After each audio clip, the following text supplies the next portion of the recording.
பெரும்பாலும் தேர்தலில் நாங்க பிரச்சாரத்துக்கு போகும்போது சொன்னது, நிறைய இடத்துல எம்எல்ஏவை நாங்க பார்த்ததே கிடையாது. எம்எல்ஏ ஓட்டு கேட்கும் போது வந்தாரு, அதுக்கப்புறம் வரவே இல்ல. மழை வரும்போது வரல, எங்க குறைய கேட்க வரல. என் தொகுதியிலேயே அது இருந்துச்சு, எம்எல்ஏ ஆபீஸ் கூட இல்லன்னு. அப்ப மக்களுடைய எதிர்பார்ப்பு என்னன்னா, சட்டமன்ற நாங்க தேர்ந்தெடுக்கப்பட்டு எங்களுடைய கோரிக்கையை நிறைவேற்றுவது எங்களை முத பாருங்கன்னு சொல்றாங்க. அப்ப பாருங்கன்னு சொல்லும்போது நடந்து போய் பார்க்க முடியாது. ஒவ்வொரு சட்டமன்றத்தை இடத்துல பார்க்கும்போது கிட்டத்தட்ட 3 லட்சம் பேர் இருந்தாங்கன்னா, இப்ப 7 வார்டு இருக்கு என் தொகுதியிலனா, 7 வார்டு நம்ம நடந்து போய் பார்க்க முடியாது.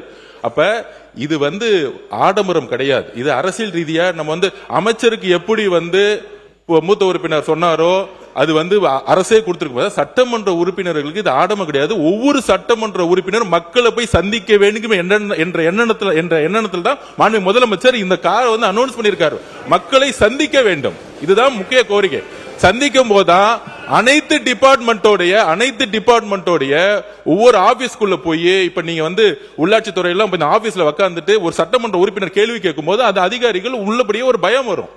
இல்ல வீட்டுக்குள்ளேயே உட்கார்ந்துகிட்டு நம்ம ஒரு அரசியல் செய்ய முடியாது. மக்களுடைய தேவைகளை ஒவ்வொரு தெருவா செய்யணும்.